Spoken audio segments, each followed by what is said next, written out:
Hello दोस्तों, कैसे हैं आप लोग। उम्मीद करते हैं अच्छे होंगे। दोस्तों, इस वीडियो में मैथ प्रैक्टिस सेट पेपर देखने वाले हैं।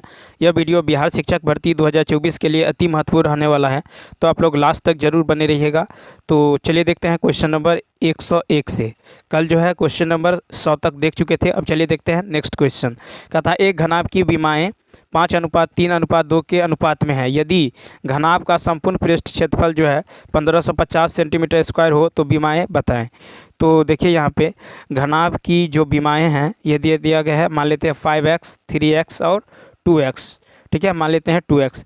अब देखिए टोटल सरफेस एरिया यानी संपूर्ण पृष्ठीय क्षेत्रफल होता है 2 × LB plus BH plus HL।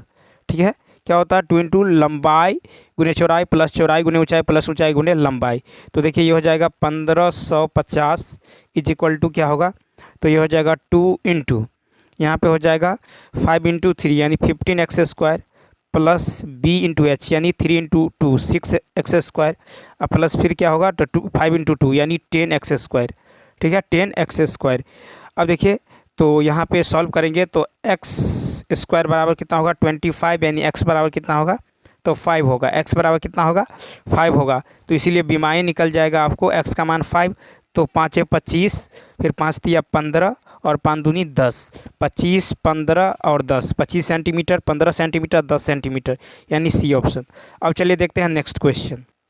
देखिए क्वेश्चन नंबर 102 है कि दी गई आकृति में 4 समरूप अर्धवृत्तों को एक वृत्त के चतुर्थ भाग में बनाया गया है और XA बराबर दे दिया गया है 7। XA जो है ये दे दिया गया है 7। छायांकित भाग का क्षेत्रफल निकालना है। तो देखिए XA यदि 7 है, XA यानी यहाँ से यहाँ तक कितना है 7 है। तो देखिए यहाँ पे हम निकाल लेते हैं। यदि यहाँ पे X यहाँ देखिए यहाँ यदि O मान लेते हैं और इसको यदि मिला दें तो यहाँ पर क्या होगा M होगा। ठीक है, यदि यहाँ पे M मान लेते हैं, ठीक है, यहाँ पे N मान लेते हैं। ठीक है, तो ये जो है यहाँ से यहाँ तक 7 है तो XM कितना होगा 7/2 हो जाएगा।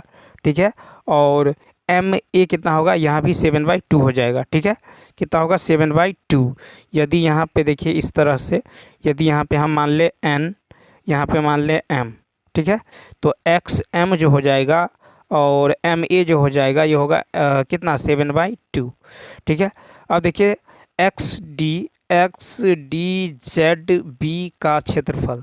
ठीक है, निकाल लेते हैं XD उसके बाद D XD उसके बाद ZB XDZB। अब यहाँ पे यदि आप Z मान ले तो ZB का क्षेत्रफल क्या होगा, तो ये हो जाएगा 1/4 यानी π/4। ठीक है, ये हो जाएगा आपको π/4 r²।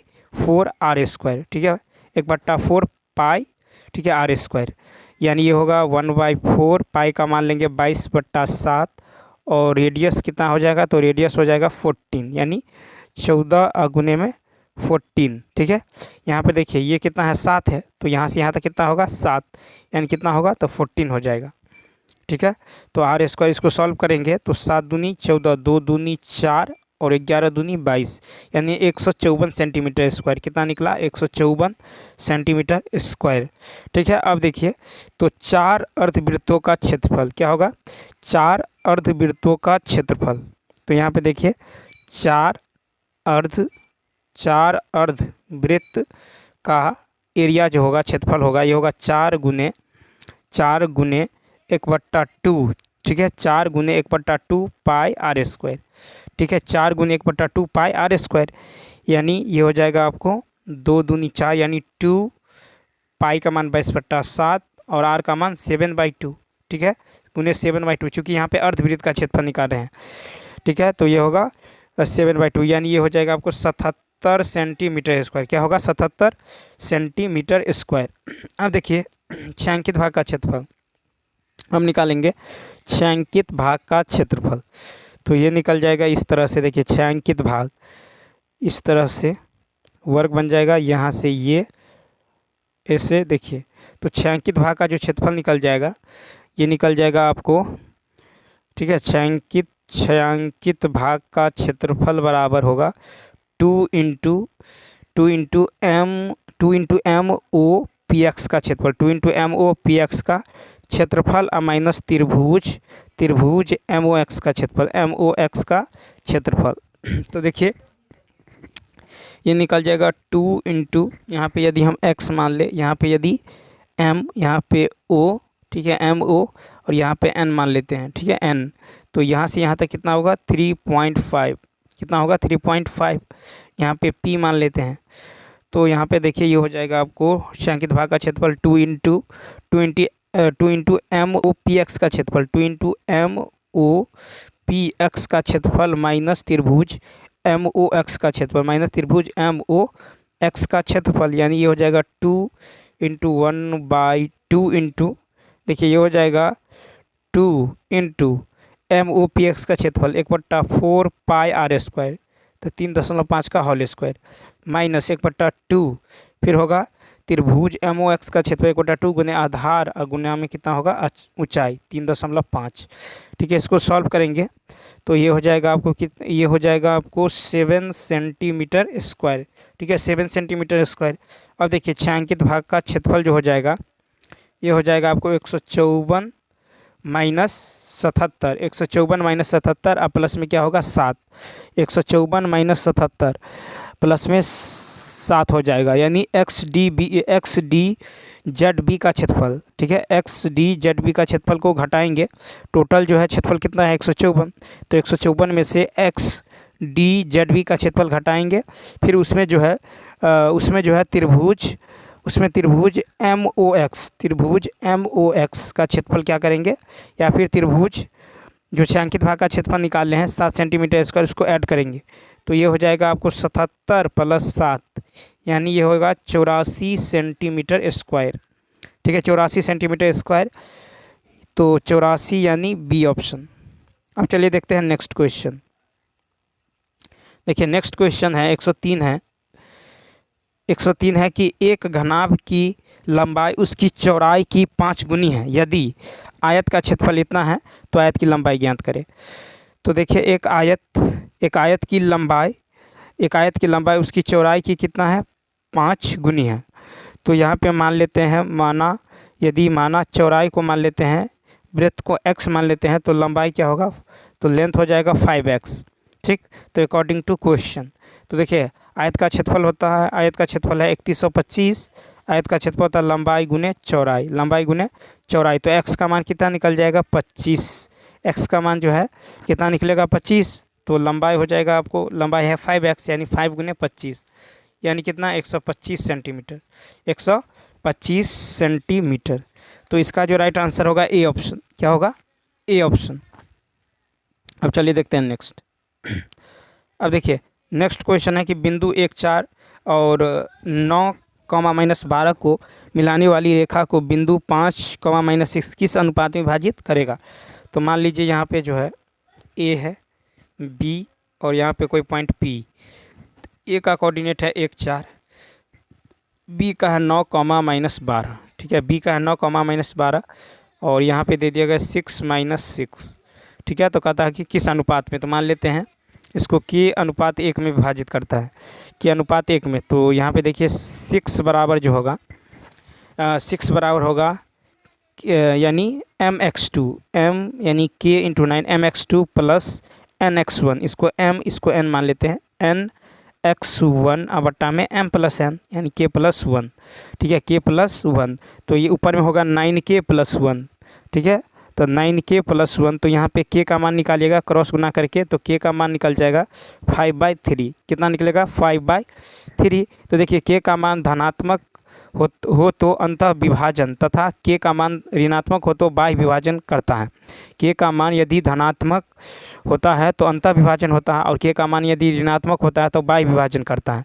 तो देखिए इसीलिए k अनुपात 1 जो हो जाएगा ये हो जाएगा 5:3, 5:3 यानी 5:3 यानी ए ऑप्शन, क्या होगा ए ऑप्शन, ठीक है।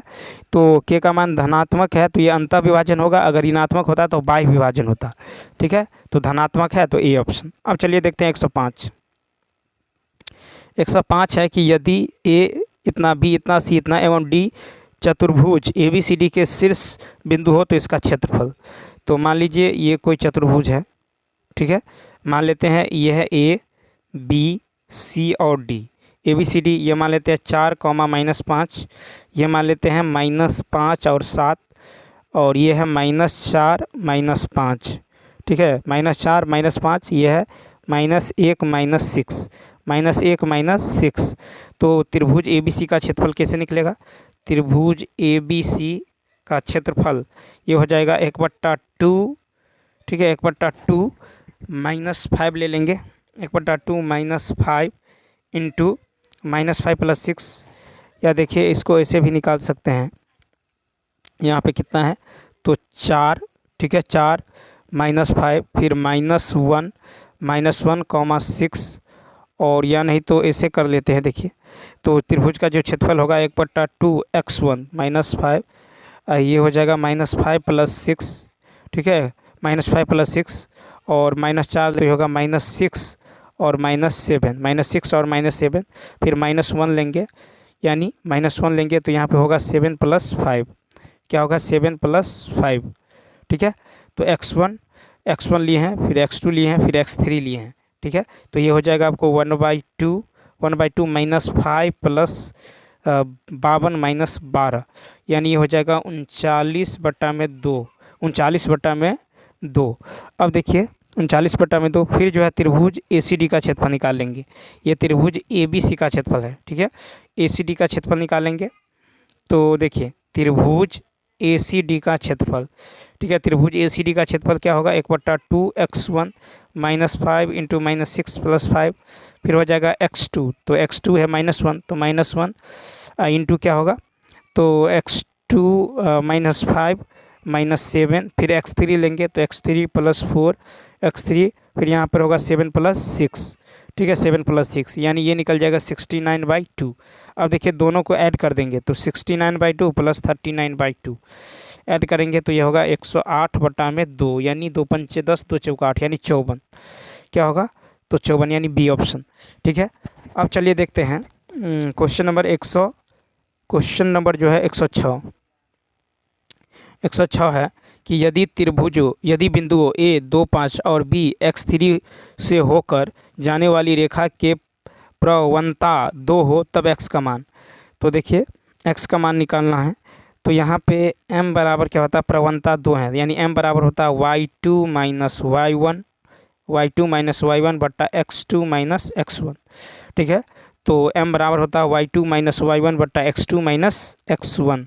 अब देखिए प्रवणता m का मान दे दिया गया है 2, तो ये होगा 3 - 5 y2 - y1 अब बट्टा में x2 - x1, x2 है x1 कितना है तो 2, ठीक है। यहाँ से सॉल्व करेंगे तो 2x - 4 बराबर कितना होगा -2, तो यानी x का मान कितना निकलेगा 1, x का मान कितना निकलेगा 1, यानी ए ऑप्शन। अब चलिए देखते हैं 107, क्या था सरल रेखा में 2x = 6 का ग्राफ कैसा होगा। तो देखिए x का मान यहाँ निकल जाएगा 3, ठीक है। तो 3 यदि निकलेगा, मान लीजिए यहाँ पे ले लेते हैं x, ये x dash y dash origin, तो यहाँ पे हम मान लीजिए x बराबर क्या होगा 3, x बराबर क्या होगा 3, यानी y अक्ष के क्या है समानांतर, y अक्ष के क्या है समानांतर है, तो इसका बी ऑप्शन, ठीक है, y अक्ष के समानांतर या समांतर। अब चलिए देखते हैं 108, कहता है एक पहिया 1 सेकंड में 3.5 बार घूर्णन करता है। पहिया कोण के 55 रेडियन घूर्णन करने में कितना समय जो है लेता है। तो यहाँ पे यदि देखें तो देखिए एक चक्कर बराबर होता है 2 पाई रेडियन, एक चक्कर बराबर 2 पाई रेडियन। तो चूँकि 3.5 चक्कर बराबर होगा 3.5 × 2 पाई रेडियन, 2 पाई रेडियन एक चक्कर में होता है 2 पाई रेडियन, ठीक है।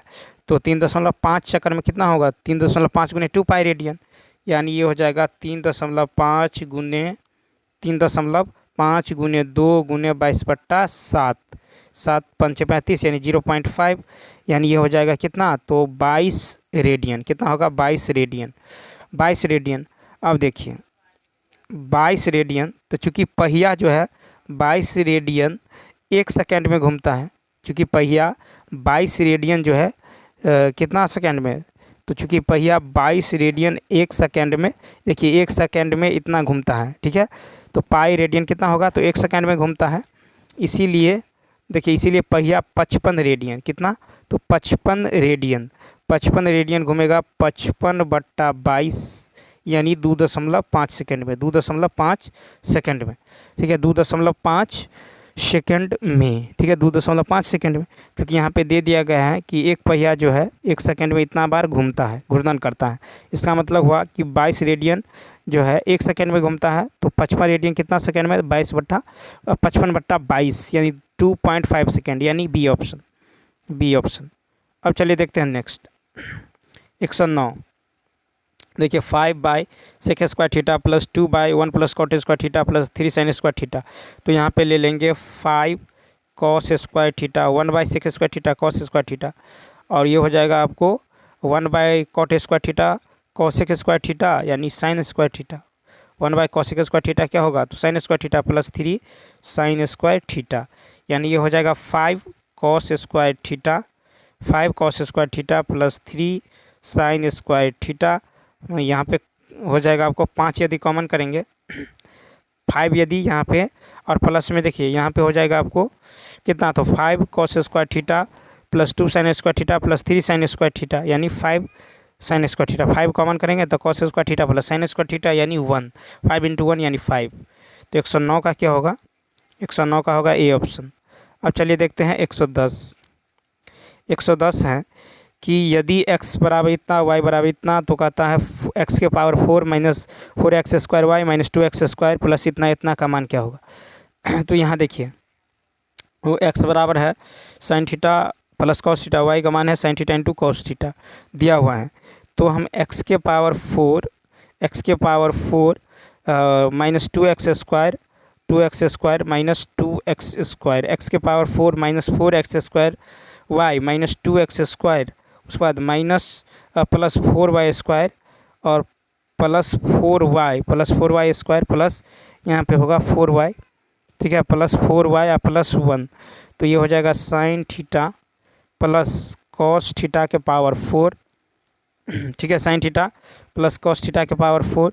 इसी तरह जो है यहाँ पे रख देंगे 2 sin थीटा, ठीक है, माइनस में क्या होगा, तो 4 इंटू, यहाँ पे होगा 4 into sin theta plus cos theta, यहाँ पे इसका मान रख देंगे। ठीक है, रखने के बाद जब देखिए ये हो जाएगा आपको, यानी ये हो जाएगा 1 + 2y का होल स्क्वायर, 1 + 2y का whole square minus 4 into Y में भी कन्वर्ट करना है, 1 + 4 इंटू 1 + 2y इंटू वाई। देखिए यहाँ पे हो जाएगा आपको लास्ट में जो है इसको y में भी कन्वर्ट करेंगे, तो ये हो जाएगा 1 + 2 sin theta, 2 sin theta cos theta, 2 sin theta cos theta. तो यहाँ पे 1 + 2y ले लेंगे क्योंकि y का मान इतना है, ठीक है, क्या ले लेंगे, 1 + 2y का होल स्क्वायर। ठीक है, इसी तरह जो है 4 इंटू क्या होगा, 4 इंटू होगा 1 + 2 sin theta into cos theta, minus में 4 into 1 + 2 sin theta into cos theta. तो यहाँ पे ले लेंगे 1 + 2y, ठीक है, 2y इंटू में y क्योंकि इंटू में y होगा। फिर देखिए माइनस में 2 इंटू यहाँ भी होगा 1, वहाँ यहाँ भी होगा 1 + 2 sin थीटा cos थीटा। तो यहाँ पे क्या ले लेंगे, तो 1 + 2y ले लेंगे, ठीक, अब प्लस 4y² हो जाएगा, कितना, 4y²। उसके बाद होगा 4y प्लस में 1, ठीक है, प्लस में 1, यानी इसका जो राइट आंसर 110 का होगा, 110 का जो राइट आंसर होगा ये हो जाएगा, इसको सॉल्व करेंगे तो ये 0 हो जाएगा, क्या होगा, 0, यानी ए ऑप्शन। अब चलिए देखते हैं 111। देखिए 111 है, ए बी सी समीकरण इतना बराबर 0 को जो है संतुष्ट करता है, तो 1/a जोड़ 1/b जोड़ 1/c का मान क्या होगा। तो यहाँ पे यदि देखें तो देखिए दे दिया गया है इतना x³ - 3x² + 2x + 1 = 0 और ए बी सी समीकरण के मूल है, तो इसका मतलब है a जोड़ b जोड़ c बराबर 3, ठीक है, a जोड़ b जोड़ c बराबर कितना होगा, तो a जोड़ b जोड़ c बराबर हो जाएगा आपको 3, ab जोड़ bc जोड़ ca बराबर कितना होगा, तो 2, ठीक है, तो ab जोड़ bc जोड़ ca कितना होगा, 2, और abc कितना होगा, abc कितना होगा, तो abc होगा -1, abc जो होगा ये कितना होगा, तो -1 हो जाएगा। ठीक है, तो यहाँ से यदि देखिए a जोड़ b जोड़ c तो क्या होता है ए जोड़ बी जोड़ सी बराबर होता है ए जोड़ बी जोड़ सी बराबर होता है माइनस बी बाई ए, तो यानी -3/1 यानी कितना होगा 3। फिर देखिए alpha beta beta gamma gamma alpha बराबर क्या होता है -a/b, तो यहाँ पे होगा c/a, क्या होगा तो c है 2 और a है 1, तो c/a। फिर अल्फ़ा बीटा गामा बराबर क्या होता है -d/a, तो -d यानी -1/1 कितना होगा -1। ठीक है, इसीलिए आप देखिए निकाल लेंगे 1/a जोड़ 1/b जोड़ c, तो एलसीएम लेंगे तो ABC होगा, यानी होगा BC जोड़ CA जोड़ AB। ठीक है AB, तो ये हो जाएगा आपको 2/-1 यानी -2। 111 का C क्या होगा, तो 111 का होगा C ऑप्शन, क्या होगा C ऑप्शन। अब चलिए देखते हैं 112। देखिए 112 है कि यदि ताश की गड्डी से 2 पत्ते खींचे जाए तो उनके बेगम होने की क्या प्रायिकता होगी। ठीक है, बेगम होने की क्या प्रायिकता होगी। तो 128, देखिए यहाँ पे 111। अब देखिए क्वेश्चन नंबर 112 यदि देखें 112, देखिए यहाँ पे जो है, अच्छा यहाँ पे देखिए क्वेश्चन नंबर 112 है कि त्रिभुज की माध्यिकाओं, ठीक है, त्रिभुज की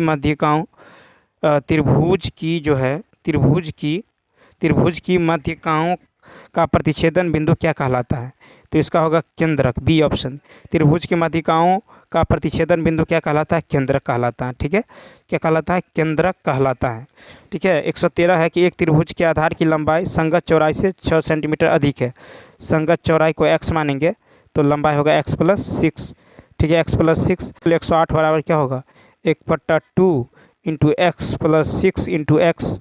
ठीक है, इसको सॉल्व करेंगे तो x का मान निकल जाएगा आपको कितना -18 और 12, -18 और 12। तो आधार की लंबाई माइनस में तो लेना नहीं है, तो आधार की लंबाई कितना होगा x+6 यानी 12 लेंगे x के जगह, तो 12 + 6 कितना होगा 18, यानी 18 सेंटीमीटर। तो 113 का होगा ई ऑप्शन। ठीक, अब चलिए देखते हैं 114। कहता है एक डीलर किसी वस्तु को उसके अंकित मूल्य पर 16% छूट के बाद इतना रुपये में बेचता है। यदि वह कोई छूट नहीं देता तो वस्तु का क्रय मूल्य 28% का लाभ जो है होता है, 28% का लाभ होता है। तो कहता है क्रय मूल्य ज्ञात करने के लिए। तो देखिए यहाँ पे जो MP निकल जाएगा, तो देखिए MP इंटू 16% छूट यदि देगा तो कितना होगा 84/100 बराबर कितना है, तो 403.20। ठीक है, 403.20 के बराबर है। तो MP यहाँ से निकल जाएगा आपको 400, ये हो जाएगा कितना, तो MP निकल जाएगा 480। कितना निकल जाएगा 480। तो CP निकाल लीजिए, तो CP क्या होगा, तो होगा 480 और गुना में देखिए 480, और कहता 28% का लाभ होता है, तो 100/128 यानी होगा 375 C ऑप्शन। ठीक है, 375 C। 115 देखिए, कहता है कि एक निश्चित धनराशि x% वार्षिक साधारण ब्याज की दर से 7 वर्ष में इतना, यदि वार्षिक साधारण ब्याज की दर x+4% हो तो 7 वर्ष बाद दे धनराशि इतना हो जाती है, तो निवेश की गई धनराशि। 115 यदि देखें तो ब्याज में वृद्धि निकाल लीजिए, तो कितना वृद्धि हुआ है ब्याज में, तो 25,917 में से घटाइए 22,494, इसको घटाएंगे तो ये होगा 3423। कितना होगा 3423 होगा। ठीक है, 3423। अब देखिए SI जो होता है ये होता है R/T। तो यहाँ पे देखिए 3423 बराबर क्या होगा, तो होगा P × R कितना है, तो 4 P × R P, ठीक है, × R × T। ठीक है, तो यहाँ पे दे दिया गया है, और समय कितना है 7 वर्ष, समय है 7 वर्ष और रेट है 4%। तो इसका मान जो है यहाँ से निकालेंगे तो P धनराशि, P का मान कितना निकलेगा, तो ये निकल जाएगा 12225, यानी इसका जो होगा B ऑप्शन। क्या होगा, तो B ऑप्शन। ठीक है, तो चलिए दोस्तों इस वीडियो में इतना ही। यदि यह वीडियो अच्छा लगा हो तो लाइक शेयर और सब्सक्राइब करना ना भूलें। तो चलिए मिलते हैं नेक्स्ट वीडियो में। इस वीडियो में इतना ही। Thanks for watching.